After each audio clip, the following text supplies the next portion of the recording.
Hola, ¿saben cuántas personas son asesinadas al día en la Venezuela de Chávez? ¿10? ¿20? No, 43. 43 asesinatos al día.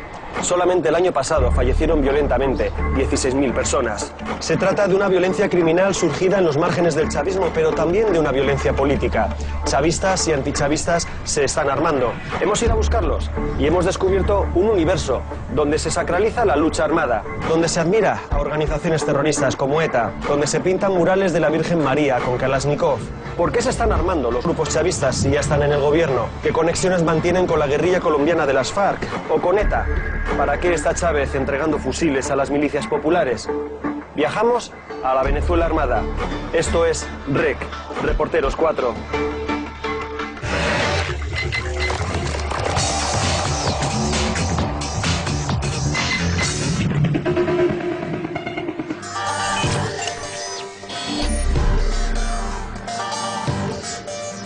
Nosotros como revolucionarios reivindicamos la lucha armada. El primer revolucionario del mundo, Jesucristo. Lo que Chávez llama el pueblo en armas, grita patria, socialismo o muerte. No puede grabar así sin autorización. Rápidamente. Se está poniendo feo. Hostia, tiros. Era público y notorio el reparto de armas a sus grupos paramilitares. Venezuela está polarizada. Es lo único bueno que nos mandó Dios después de Simón Bolívar. Va a ser difícil ahorrarse unos hechos de violencia de esa naturaleza. Venezuela es hoy un país de rumores. Rumores de la existencia de campos de entrenamiento terrorista, de presencia de las FARC, de ETA. Un país que arroja imágenes de grupos armados que controlan sectores de Caracas, de guerrillas que se echan al monte para apoyar al gobierno, de milicias populares, de llamamientos a que el pueblo se arme. Un país de retórica bélica dividido hasta el dolor entre chavistas y antichavistas. Un país de violencia política, pero sobre todo y ante todo, de violencia criminal. Un país donde 2 personas mueren asesinadas cada hora y donde más de 6 millones de armas se pasean por las calles. Hemos venido a la Venezuela de Chávez para penetrar en esos rumores e intentar averiguar qué hay de verdad. No es un viaje a los centros de poder, ni político. Es un viaje a ras de suelo por la Venezuela armada. Este viaje comienza en un barrio de Caracas que es considerado el alma y la vanguardia de la revolución chavista. Curiosamente no es un barrio que el gobierno controle. La policía entra poco o nada en él. Sus calles se las reparten media docena de colectivos revolucionarios armados que nacieron antes de Chávez, pero que han abrazado la causa bolivariana con tanta pasión que han convertido esta parroquia en el bastión chavista por excelencia. Eso que ven al fondo es el Palacio de Miraflores, el Palacio Presidencial venezolano. Y este lugar desde el que estamos observando es la parroquia del 23 de enero, un lugar emblemático para el chavismo y para todos los movimientos de izquierda venezolanos. Aquí insurgió Chávez y aquí vota para honrar de esa manera a todos los movimientos radicales de izquierda que tanto le han apoyado. Los grupos que controlan el barrio se sitúan a la izquierda de Chávez y son los guardianes de esta revolución. Vigilan a la oposición, pero también que el chavismo no se desvíe. Nuestra primera parada es en la coordinadora Simón Bolívar. Aseguran que para ellos las armas son cosa del pasado, pero hablan con orgullo de los combates en el 23 de enero. Nosotros decimos que el 23 de enero, y ojalá que lo tomen bien lo que voy a decir, es nuestra pequeña Euskal Herria o nuestra pequeña Palestina, porque las escenas de enfrentamientos, de lucha, de calle, pues son casi similares. Contreras y la coordinadora han salido mucho en los periódicos. Primero porque construyeron una plaza en honor a Manuel Marulanda, el fundador de las FARC. Después porque se les acusaba de tener lazos con los etarras refugiados en Venezuela, como Arturo Cubillas. Aquí, por ejemplo, veo pues, un cartel de Argala, que era un militante de ETA. ¿Por qué tenéis un cartel de Argala? ¿Cómo no nosotros no reivindicar la lucha independentista que lleva a cabo el pueblo vasco? Y cuando nosotros hablamos de esa lucha independentista, no necesariamente estamos diciendo estamos diciendo Batasuna, estamos diciendo todo ese pueblo que no se siente pues ni español ni francés. Pero quien pones aquí es un cartel de un militante de ETA. No ponéis de un representante político, ponéis un cartel de ETA. ¿Vosotros apoyáis la causa de ETA? Nosotros no estamos hablando de ETA, estamos hablando de la lucha independentista. Te voy a hacer la pregunta directamente. cuerpo, y es la lucha armada de ETA. Nosotros no cuestionamos y ahí entramos dentro de lo que es el movimiento continental bolivariano a censurar a nadie. Cada pueblo escoge sus métodos y su forma de lucha. Nos queda preguntarle por el supuesto responsable de ETA en Venezuela, Arturo Cubillas. Lo conocimos en un momento como hemos conocido a mucha gente de los refugiados vascos en el Club Vasco en su momento. Yo no te pregunto a ti, tú vienes como periodista y yo te pregunto, ¿y tú tienes antecedentes penales? ¿Puedo tratarte o no puedo tratarte? ¿O esa es la lógica de los seres humanos? Contreras nos lleva a la plaza en honor a Manuel Marulanda, el fundador de las FARC. Su inauguración levantó ampollas en Colombia. Déjame que lea un poco el texto, porque igual la cámara no lo lee. Aquí dice, el héroe insurgente de la Colombia de Bolívar. Sí, para nosotros es un héroe insurgente, como lo es Cristo, que está dibujado allá. De vuelta a la sede de la coordinadora, Contreras me habla de las obras sociales que la revolución ha traído aquí. De los centros de salud primaria atendidos por médicos cubanos, de las misiones de alfabetización. Y me habla de su radio, la emisora Al Son del 23, con la que llevan salsa y política revolucionaria a todo el barrio.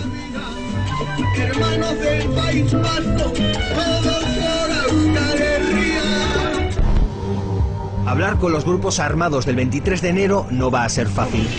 Para Chávez son unas en la manga por si las cosas se ponen feas, pero algunos han cometido excesos y el presidente se ha visto obligado a amonestarles.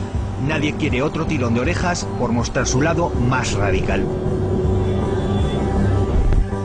El que acepta recibirnos es el grupo Alexis Vive.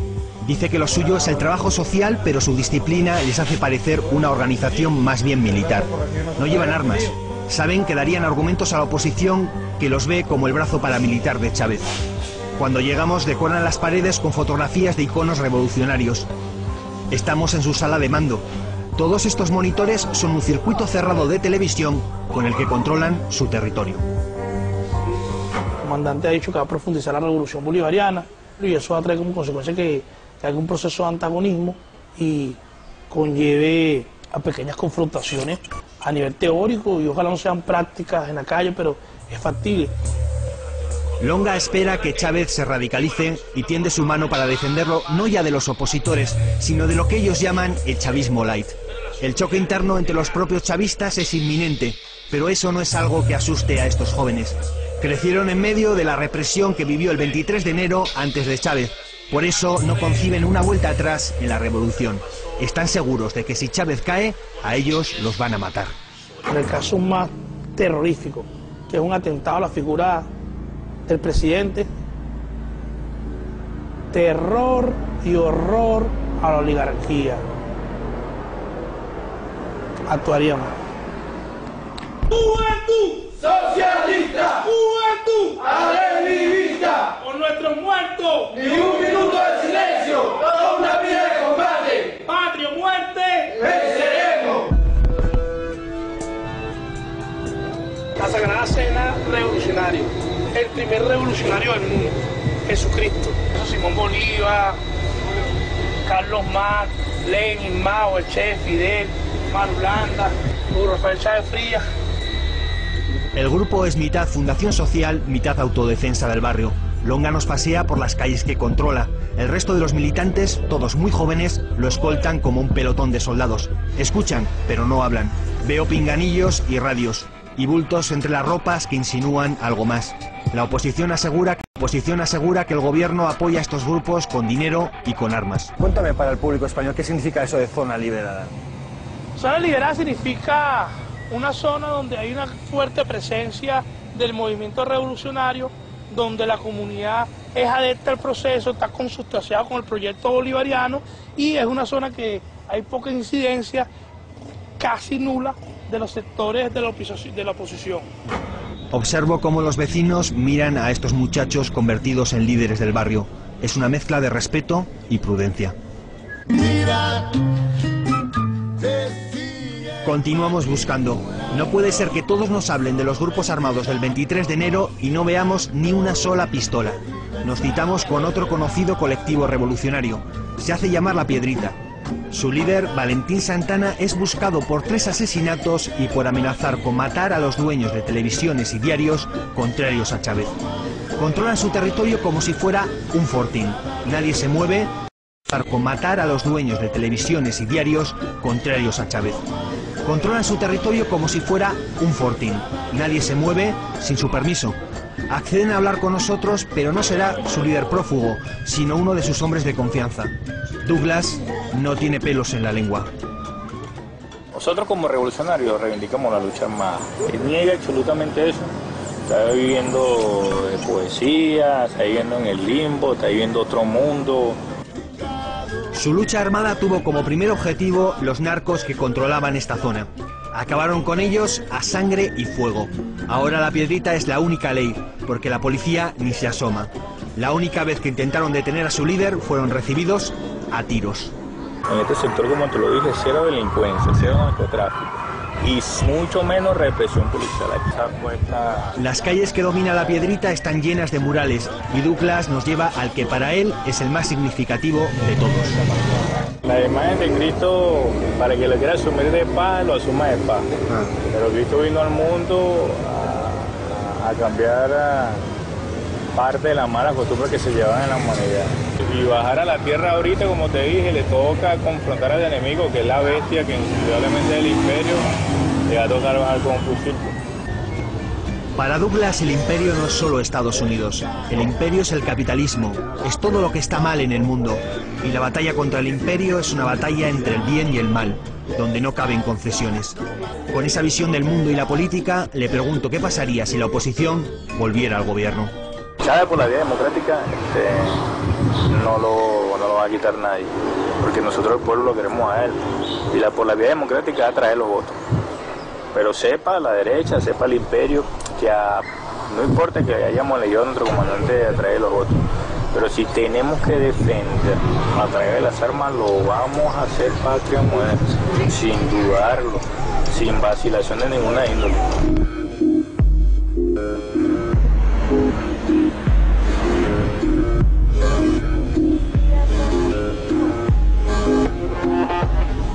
Patria o muerte, lucha armada. Todos hablan de ello, pero nadie quiere enseñarlo.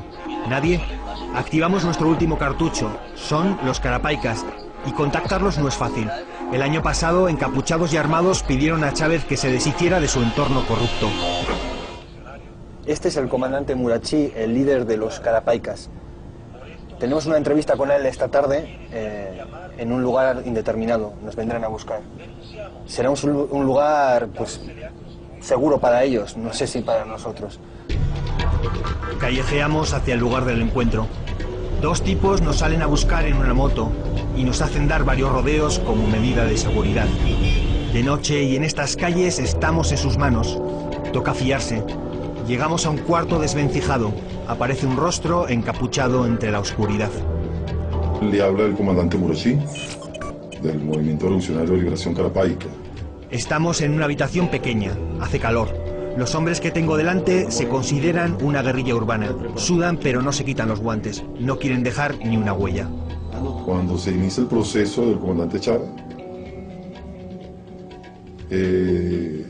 surge la necesidad de activarnos como un aparato militar. Murachí cuenta que mantienen su grupo porque esta no es una revolución completa.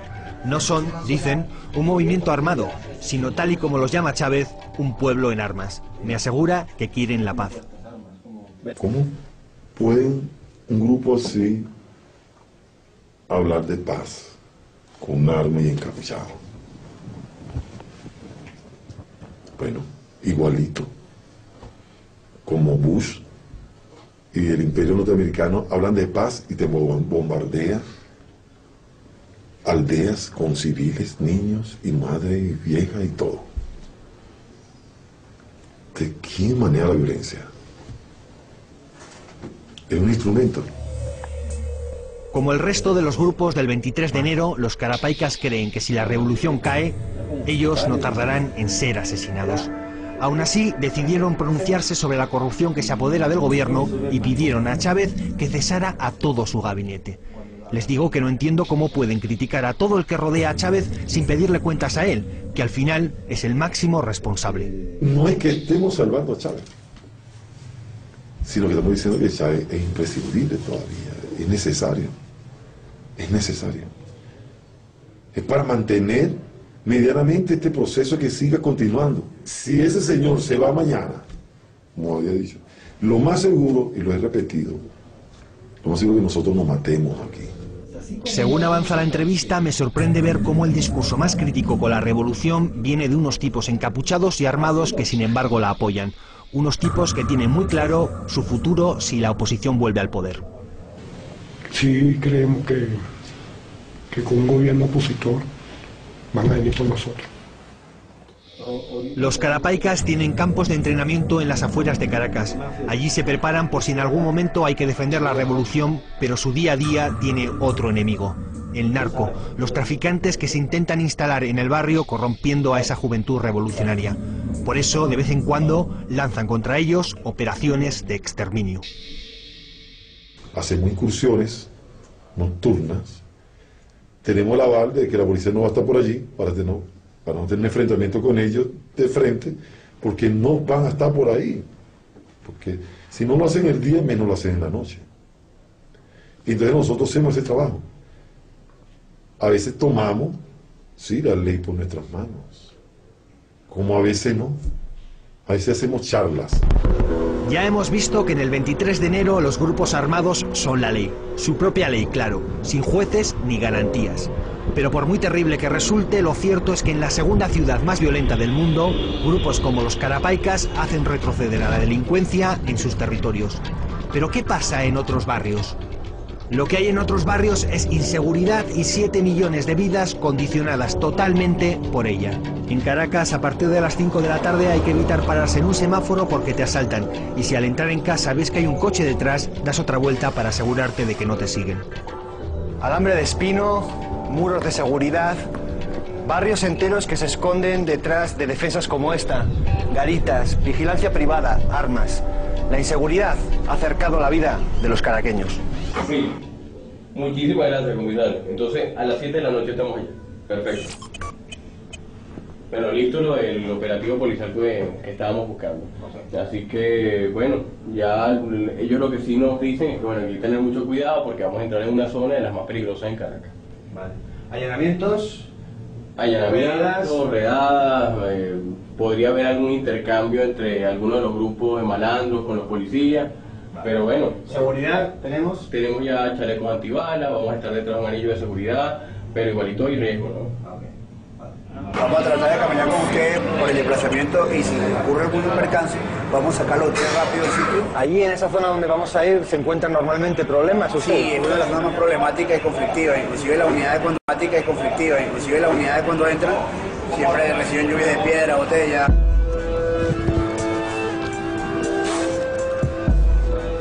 ¿Esto para un fusil? No, pistola. Actualmente el arma que van a encontrar aquí hasta 45 y 38. ¿Cada cuánto tienen enfrentamientos armados ustedes con el AMPA?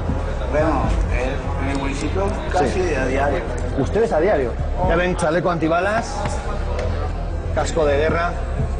No vamos a ninguna batalla ni a ninguna operación militar. Estamos con la policía de Sucre y donde vamos a ingresar es un barrio de Caracas, Petare, considerado quizás el más peligroso de todos.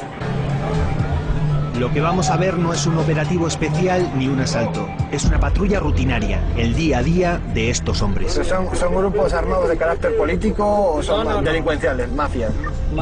Delincuencia, digamos que aquí ya se le llama delincuencia común. Ellos más reclaman es territorio. De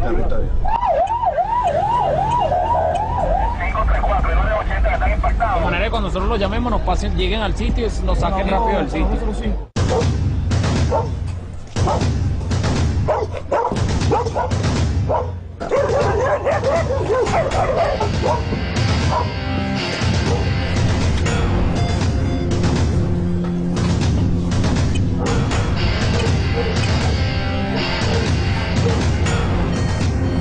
Levanta la mano.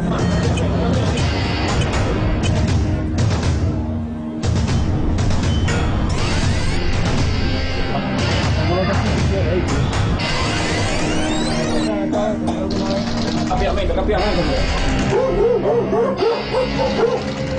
Como ven, los operativos policiales aquí en Petare se parecen mucho a un operativo de guerra. De repente, un ruido. Una botella lanzada desde una de las casas le ha dado a un agente.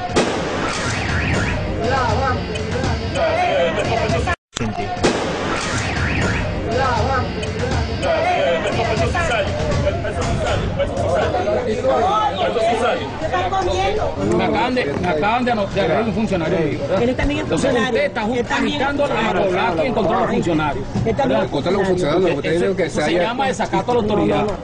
Es raro el día que aquí no pasa nada.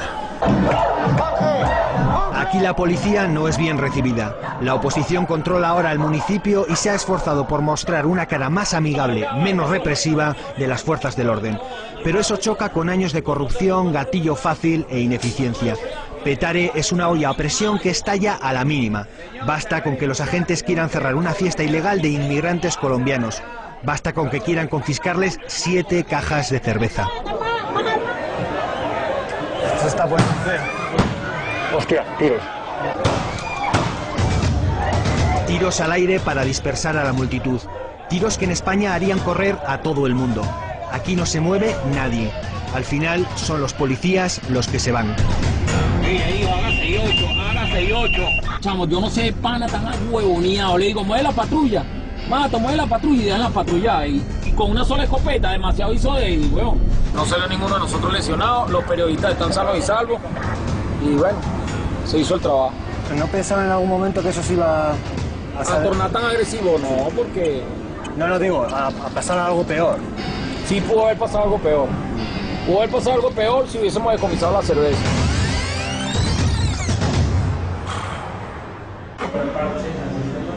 Los heridos y la docena de muertos que suele tener Petare todos los fines de semana van a parar a este hospital. El Hospital Pérez del León está calificado como un hospital de guerra, así le llaman y así le definen.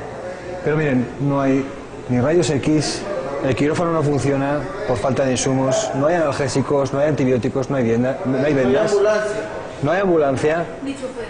Y a los heridos, cuando hay que subirlos al quirófano, hay que subirlos a pulso porque el ascensor no funciona.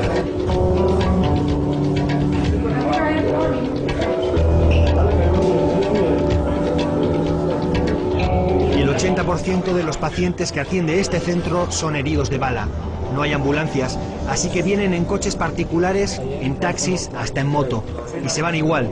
A veces llegan armados y amenazan a los médicos para que les salven la vida. ¿Qué le pasó? Madre mía. ¿Y eso qué son? Impactos de bala. ¿Y qué le pasó a usted? Me dieron 2 tiros aquí y uno en el brazo. ¿Que le querían asaltar o qué pasó? Bueno, sí.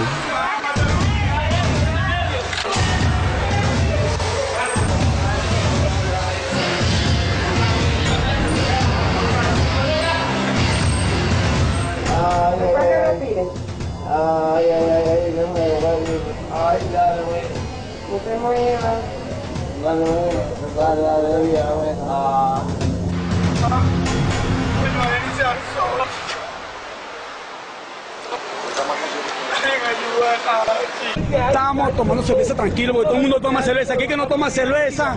Me dieron creo que uno en un ojo y 2 en el pecho. Por eso se me va a salvar porque vamos por ello. No somos malandros, no somos malos. No podemos hacer nada en ningún lado porque nos están matando. Aquí no hace nada. Alguien está vivo, ¿qué te pasa? No hace nada. Sí, es verdad.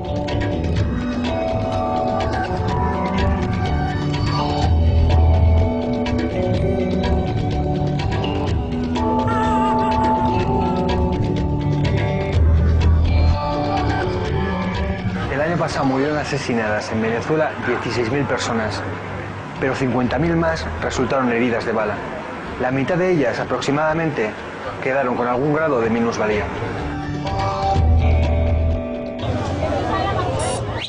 Petare es territorio opositor, quizás la primera gran barriada popular que pierde el chavismo, rompiendo así el mito de que los pobres votan a Chávez y los ricos contra Chávez. El alcalde de Petare es este joven, Carlos Ocariz. Dice que se ha ganado a la gente porque se ha dejado de tanta política y tanta polarización y se ha ocupado de las soluciones.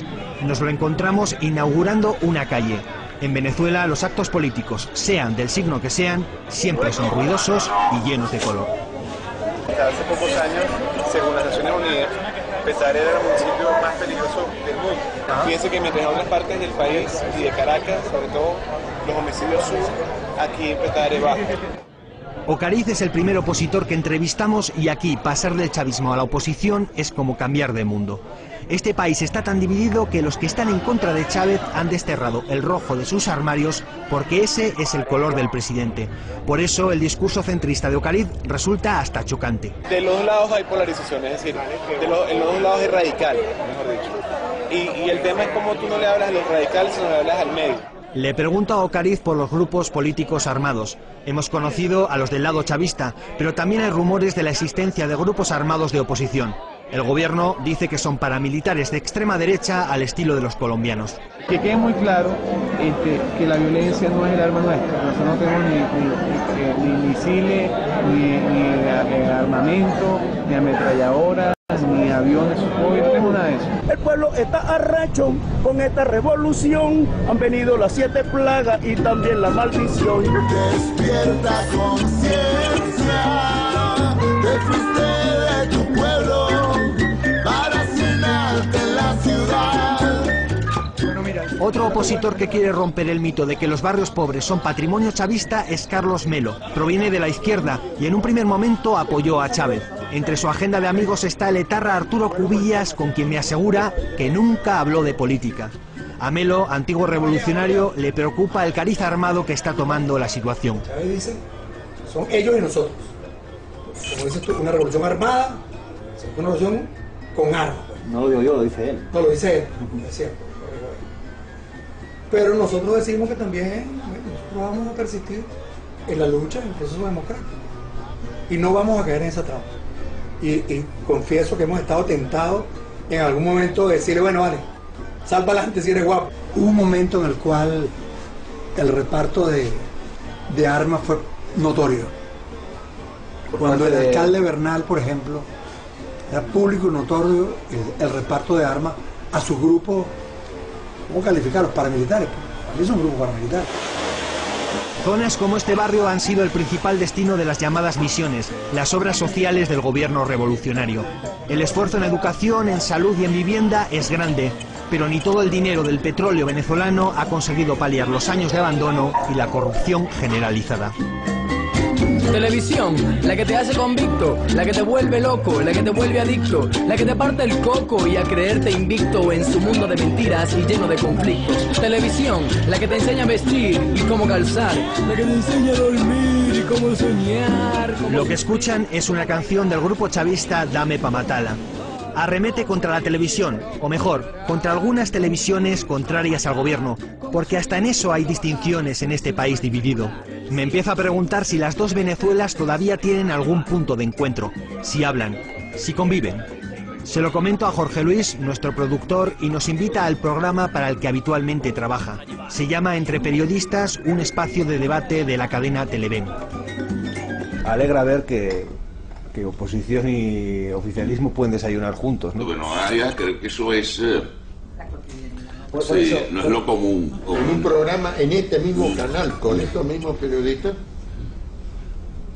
hubo un conato a irnos a las manos. Ustedes tienen aquí posiblemente el único programa de televisión periodístico donde oposición y chavismo comparten. Sí. Yo creo que es el único que queda. A mí lo que no me gusta, por ejemplo, es el empeño de Chávez de seguir dividiendo el país en dos. Eso es otra cosa también que debería Chávez planteárselo, porque él dice que no hay reconciliación posible. Donde no hay conciliación posible es con las élites del pasado. Si yo no soy socialista, soy de élite del pasado. No.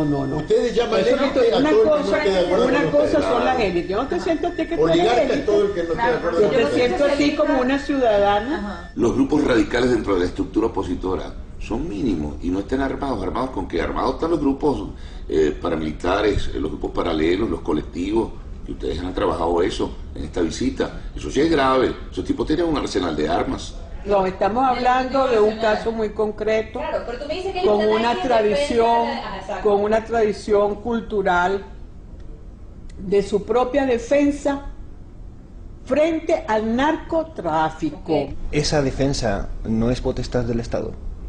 Eso es una cuestión de tradición de ellos allí, de tradición, de tradición. Es una tradición. Perdón, de defenderse. De defenderse. Eso no tiene que ver con la parte política. Este es un programa de máxima audiencia. Es la información que se maneja acá. Y este es un programa de máxima audiencia. Es la información que se maneja acá. Y es un programa donde se debate. Y eso no está en contradicción con una sociedad que parece que está cada vez más... O sea, hay ganas, hay ganas de debatir, ¿no? Claro, hay ganas de debatir. Ojalá se canalizara desde el punto de vista político, en foros, en intercambios abiertos, en universidades. Por eso cuando ocurre es algo casi que milagroso. Lo de este programa es una excepción, porque en una sociedad polarizada como esta, los medios también toman partido. Chávez hasta llamó a sus seguidores a conquistar Twitter. El presidente tiene uno, Chávez Candanga, que en las primeras horas ya registraba más de 100.000 seguidores. La oposición también cuenta con sus medios. El más militante de ellos es Globovisión, que para los grupos armados chavistas es la encarnación del diablo. El presidente Chávez se queja mucho de los paramilitares colombianos y sin embargo en Venezuela existen. Si tú vas al 23 de enero puedes entrevistar a cualquiera de los colectivos y esos colectivos se dan el lujo de atacar un canal de televisión, de entrar, de tirarle bombas lacrimógenas, de dejar heridos y que esas imágenes salgan en vivo al aire y después están presos unos 15 días y los vuelven a soltar. Aquí hay impunidad con esa guerrilla urbana que existe. ¿Por qué esa fijación con Globovisión de estos grupos? Bueno, porque es el único canal que queda y que durante estos últimos años ha combatido de frente al gobierno del presidente Chávez. Es un canal que no se le ha arrodillado al gobierno. El ataque contra Globovisión lo lideró esta mujer. Se llama Lina Ron y es la gran líder del chavismo radical. Y se lo digo a Globovisión, y si vuelvo a nacer, yo lo vuelvo a hacer las veces que haga falta. Ese ataque le costó un regaño de Chávez y 3 meses de cárcel. Lina dirige un pequeño ejército de desempleados y sin techo. Con la revolución en el poder, con el chavismo en el poder, ¿es necesario todavía que existan movimientos armados dentro de...? Definitivamente en Venezuela sí. Ellos no quieren tomar por las armas. Ellos no quieren en Venezuela bajo ningún concepto, no quieren a mi comandante, desean matarlo. No es ninguna fijación de mi comandante. Ellos han intentado de manera reiterada acabar con la vida del presidente Chávez. Y cualquier intento magnicida contra el presidente Chávez sería la guerra civil en Venezuela. A Lina le preocupa que la oposición gane las próximas elecciones a la Asamblea y la utilice para inhabilitar a Chávez. Cree que eso significaría la guerra abierta y ella no concibe una vuelta de la oposición al poder. Aquí vienen por lo menos 50 años de chavismo, mínimo, mínimo. Obviamente ni mi comandante es inmortal, ni aquí nadie es inmortal, y yo menos. Una bala lleva mi nombre, tiene que llevarla, por Dios. Además de con los grupos del 23 de enero, Lina tiene contactos con las Fuerzas Bolivarianas de Liberación. Son el equivalente venezolano a las FARC, una guerrilla, solo que en vez de luchar contra el gobierno, lo apoyan. La Audiencia Nacional cree que tienen vínculos con ETA. El único jefe de las FBL, las Fuerzas Bolivarianas de Liberación, es el comandante Jerónimo Paz, que es el que por cierto, me regaló esto, me lo dedicó en un cumpleaños para la compañera Lina Ron, con todo el cariño revolucionario en estos momentos gloriosos del pueblo venezolano. Feliz cumpleaños. Fraternalmente Jerónimo Paz, septiembre 23. ¿Ok?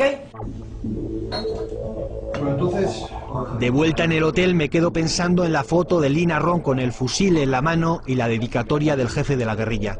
Las FBL son importantes para esta historia de la Venezuela armada porque son el más poderoso de todos los grupos. Entre las conexiones que hemos hecho hoy y las que ya teníamos hechas, yo creo que podemos llegar al Frente Bolivariano de Liberación. Y acuérdate que son los que estuvieron con ETA. En el auto de la Audiencia Nacional dice que el entrenamiento conjunto en suelo venezolano fue en Guasdualito y acudieron las FARC, ETA y el FBL. O sea que llegar a ellos y poder preguntarles... Bueno, lo que se comenta es que Guasdualito es un territorio donde están las 3 fuerzas.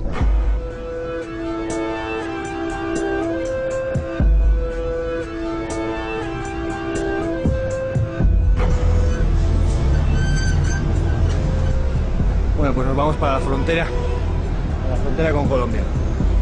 Nos han dicho que hay combates allí. Vamos a ver qué nos encontramos. Por lo menos podremos huir un poco del caos de Caracas por un par de días.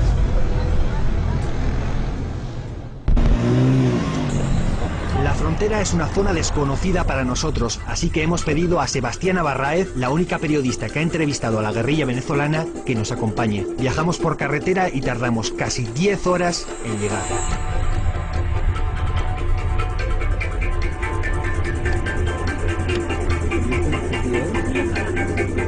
Aquí la gente normal, la gente común, ¿a quién responde? ¿Responde al Estado? ¿Responde a la guerrilla? Las cuentas más delicadas se le rinden a los grupos irregulares dependiendo de cuál es el grupo que controla el sector.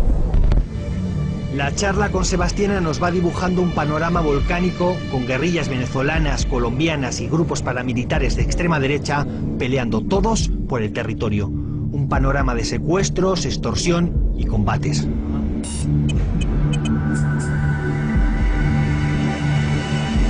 Guasdualito resulta ser hermético. Nuestras cámaras espantan a todo el que tiene algo que contar. Hemos venido aquí a ver qué encontrábamos. Y lo que nos hemos encontrado es la ley del silencio. Traíamos una lista muy larga de gente a la que entrevistar. Y todos se han echado para atrás, porque este es un territorio controlado por las FBL. Uno de los pocos que accede a hablar es un representante del Frente Nacional Campesino. En el pueblo se rumorea que está próximo a la guerrilla. ¿Hay guerrilla en esta zona? Bueno, te decía, independientemente, debido a una zona de frontera, donde estos fenómenos son posibles, pero no hay una presencia así determinante, operativa. De repente, bueno, esta zona fronteriza cualquiera pasa, va y viene, pero no significa que haya una presencia marcada como tal, como lo sucede con lo que te decía anteriormente, con el paramilitarismo. Es decir, que para él hay guerrilla, pero el problema son los del bando contrario, los paramilitares. El otro que accede a hablar es el padre jesuita de Guasdualito. El párroco habla, pero mide cada una de sus palabras con el cuidado de quien camina por territorio minado. Pienso que la guerrilla bolivariana aquí tiene mucha fuerza, pues en el sentido de que manejan, ¿verdad? Manejan o están en las instancias, ¿verdad? Gubernamentales. ¿Y usted tiene la sensación de que esas fuerzas bolivarianas de liberación o las otras guerrillas están siendo combatidas por el Estado aquí? No estoy seguro. Combatidas como tales, no. Esta guerrilla venezolana no, creo que no, porque sí es parte del gobierno. O sea, el Estado como tal no tiene, creo que ni los instrumentos ni los elementos para hacerse frente a sí mismo. Está claro que aquí en Guasdualito no vamos a conseguir nada más. A lo sumo, complicarle la vida a la gente con la que intentamos hablar. Hay una sensación de que gobierno y guerrilla son dos partes del mismo poder y de que lo controlan todo. Hay una sensación de miedo. Buscamos a estos hombres. Apenas hay imágenes suyas. Lo único que hemos conseguido averiguar es que hay una zona donde se les puede encontrar. Se llama La Gabarra. Decidimos ir para allá. El lugar no es más que una pedanía cerca de Guasdualito. Nada más llegar, un guerrillero de las FBL nos sale al paso. Nos prohíbe grabar y nos pide que abandonemos el pueblo. Salimos ya. A mí lo que me ha impactado es que él mismo se ha presentado como guerrilla. O sea, ni siquiera se lo hemos preguntado nosotros, ¿no? Sí, fíjate que utilizó un término interesante. Él dice, soy guerrillo. Lo que pasa es que es muy difícil, David, que uno pueda lograr que en la situación actual de la situación política en Venezuela, estos grupos puedan reconocer que están en territorio venezolano. Esto es un puesto del ejército a menos de 10 kilómetros de La Gabarra, el lugar en el que hemos visto a la guerrilla.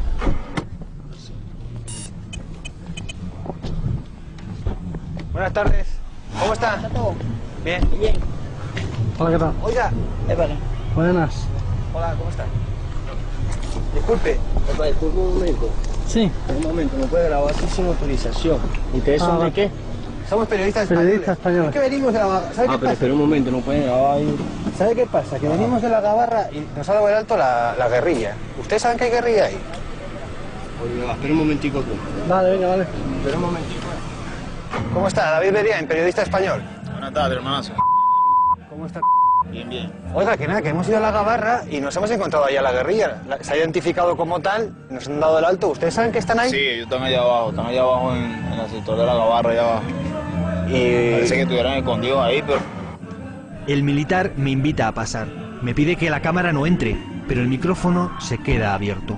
Me mira preocupado y para mostrarme el peligro en... El militar me invita a pasar. Me pide que la cámara no entre, pero el micrófono se queda abierto. Me mira preocupado y para mostrarme el peligro en el que nos hemos metido, me enseña un mapa de inteligencia que tiene en la pared. Este Mararay, esta es la base. Sí. Todos los círculos rojos es guerrilla, los círculos es guerrilla.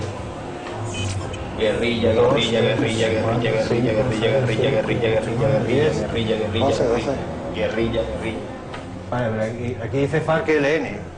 Y esto es territorio venezolano. Revolucionario, sí. Todo esto es territorio venezolano. Y joder. ¿Y qué relaciones tienen entre ellos?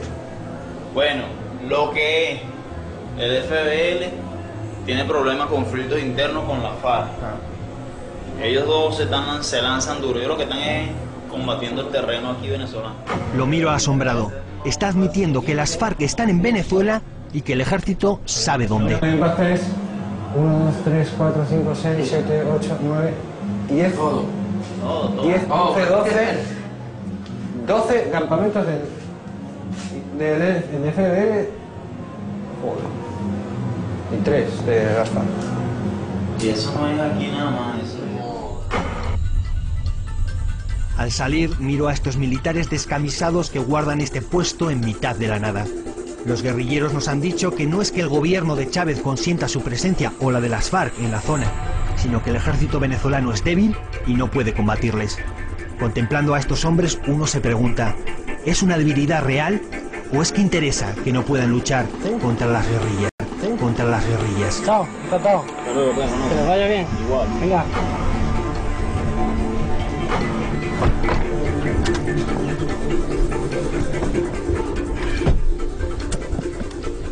Hemos estado con los grupos que apoyan a Chávez desde la clandestinidad, pero también hay grupos armados oficiales. Son las milicias populares o lo que el presidente llama el pueblo en armas. Amas de casa, campesinos, trabajadores, civiles que toman el fusil. Dicen que están ahí para defender Venezuela y la revolución. Pero si tienen que elegir, ¿defenderán a Venezuela o defenderán a la revolución? Intentamos que el gobierno nos deje entrevistarlas en su centro de entrenamiento, pero nos dan largas. Así que aprovechamos una fiesta patria para verlas en el desfile. De paso, nos sumergimos en la atmósfera de estos actos de masas que tanto gustan a los chavistas.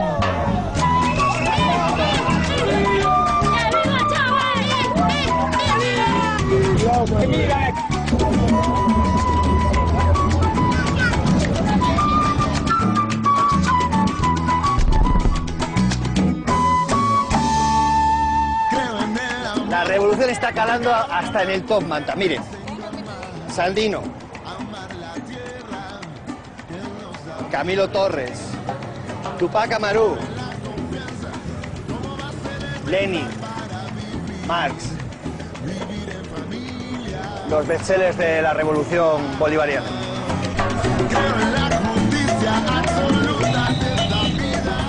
Dígame una cosa, ¿se vende mucho este tipo de libros así de temática revolucionaria? Sí. ¿Vende libros desde hace mucho? Sí, tengo como desde que empezó la revolución. Desde que empezó la revolución vendiendo este tipo de libros. ¿Novelas y eso no venden? Sí. ¿Novelas, ficción? ¿Saben también qué libro se vendió mucho? Este y este. ¿La guerra de guerrillas? Ajá, es mucho, mucho. En exceso se vendió, se agotó completamente.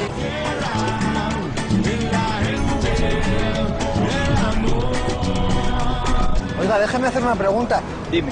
Y ahí tiene a Osama Bin Laden también. Sí. ¿Y por qué lo tiene con todos estos líderes revolucionarios? ¿Lo considera también un revolucionario? Para mí sí. Sí. De hecho lo piden. ¡Alerta! ¡Alerta! ¡Alerta, camarada! ¡Que vamos a vencer con nuestro comandante Hugo Rafael! ¡Hombre, llego! acero. El intumbable.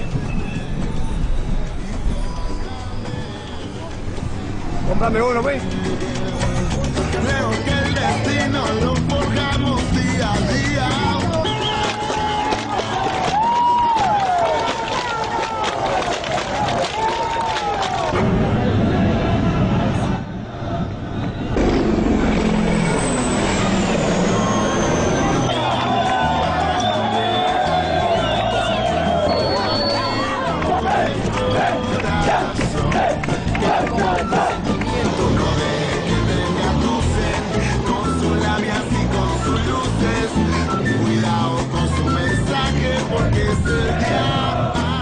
En una fiesta patriótica como esta, en cualquier lugar del mundo, hay desfiles, hay banderas, hay estatuas y hay soldados. Pero esta no es una fiesta patriótica cualquiera, es una fiesta política, es una fiesta de la revolución. Y aquí las milicias, lo que Chávez llama el pueblo en armas, grita patria, socialismo o muerte. ¿Hasta cuándo te lo zampan? ¿Hasta cuándo te utilizan? Nuestra bandera vale más que el petróleo y la divisa. Fiesta latino, dibújate una sonrisa antes que una bomba llegue y nos vuelvan ceniza. Nos volverán ceniza cuando una bomba llegue. Sé que eso no va a pasar, triunfará el amor y el reggae. El panorama que nos deja el desfile es inquietante. Los grupos del 23 de enero ya nos han apuntado que irán a la lucha armada si vuelve la oposición al gobierno. Ahora vemos unas milicias de campesinos que desfilan con tractores y fusiles Kalashnikov para defender la revolución. Y un ejército que coloca el lema socialismo en los carros de combate. ¿Será esto a lo que se refiere Chávez cuando habla de una revolución pacífica, pero armada? ¿Y ustedes a qué se dedican además de a esto? Mecanización de la tierra. Ajá. ¿Y han recibido instrucción militar ya? Sí, señor. ¿Cuánto tiempo? Ya tenemos ya 2 años, ya tienen 5, tienen 2 años. ¿Y para qué es esa preparación? ¿Para qué misión? Para resguardar la defensa y la seguridad alimentaria del pueblo venezolano. A un español le sorprendería que alguien que está manejando un tractor tenga que llevar un fusil. ¿Por qué ustedes llevan un fusil? Nosotros llevamos fusil por si nos atacan. Nosotros hacemos el simulacro que estamos trabajando, pero nosotros llevamos fusil. Si hay un ataque, nosotros tenemos con qué responder. ¿Pero quién les va a atacar a ustedes? Bueno, los imperialistas, los ¿Imperialistas? Gente que se quieren apoderar de Venezuela. Como ahora nadie lo quiere, innova técnica explosiva. Innova técnica explosiva porque ahora nadie lo quiere. La aplico. Se cripan los pelos con una frase que dio mismo Che Guevara. Déjame decirte, a un riesgo de parecer ridículo, que el verdadero revolucionario está guiado por el más alto sentimiento de amor. Esta patria de Bolívar también está por amor. Tenemos armas, yo lo asumo. Yo soy civil y tengo armas también. Para conocer la opinión opositora sobre las milicias buscamos a un hombre que no estaba en el desfile a pesar de que manda sobre el suelo en el que se llevó a cabo. Se llama Antonio Ledesma y es el alcalde de Caracas. Chávez tiene una cabeza militarizada, además de amenazar con que esta revolución llegó para quedarse, hablando de una revolución armada. No solo de los ejércitos institucionales, sino también de la idea de armar a la sociedad civil, lo que simplifican con las llamadas milicias. Esto además busca intimidar al pueblo. Buscando más respuestas sobre las milicias, contactamos con el general Antonio Rivero, hasta hace poco un hombre de confianza del chavismo. Ahora está considerado un traidor. Denunció precisamente esto, que las Fuerzas Armadas están politizadas y que armar a la población no es una buena idea. Mañana pasado, cualquier circunstancia o escenario que conlleve una situación de confrontación ya violenta, implicaría que entregarle las armas a esos campesinos, a los que son campesinos, pues debatirá contra su propia población. El general teme que en ese panorama de división las armas lleven a Venezuela al desastre. Las características pues de una guerra civil están planteadas en Venezuela. Rivero le echa la culpa al gobierno, pero también a los sectores más recalcitrantes de la derecha opositora, sectores que asegura también están armados. Pero ¿qué pasa con la gente normal, la gente de la calle? Situó el estamento político nacional proporcionalmente como el cuerpo, con los brazos abiertos, donde aquí está la mano izquierda y está la mano derecha. Y así como los 5 dedos de la mano representan un 5% y un 5% poblacional. Y en el centro está la mayoría de la población. En el centro está lo que quiere paz, lo que quiere justicia, lo que quiere concertación, diálogo, tranquilidad, lo que quiere progreso, desarrollo, sin estas ambiciones políticas y sin este fanatismo que nos puede convertir en un estado de violencia sumamente grave para el país. Y la mayoría es la que va a sufrir. La reflexión del general Rivero marca el final de nuestro viaje por la Venezuela armada. En la memoria quedan sus palabras. Son una minoría los que de uno y otro lado tiran de esta cuerda a punto de partirse. Hemos querido conocer a algunas de esas minorías armadas, examinar sus motivos, caminar sus territorios. Ha sido un viaje inquietante. Nos queda el temor, apuntado por el general y por otros, de que Venezuela no consiga ahorrarse una etapa de violencia. El temor a que la cuerda se rompa definitivamente. Ojalá que no.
Durante muchos años en este país hemos estado tirando el dinero. ¿Es que somos los más ricos o es que somos los más listos? Es el único país donde pasa de los desarrollados. Está en algún país por la África subsahariana que lo hacen. Pero no es hacer las cosas, sino mantenerlas. Antes esta zona era de las más fotografiadas, ahora está hecha pues en desierto, ¿no? No hay nada. Ya deberíamos estar pensando qué hacer con todo esto. Dentro de 20 años nadie se acordará lo que ha costado. Cuando lleguen las elecciones iremos a mejor. Una vez que hayan pasado las elecciones, todo sigue lo mismo que está.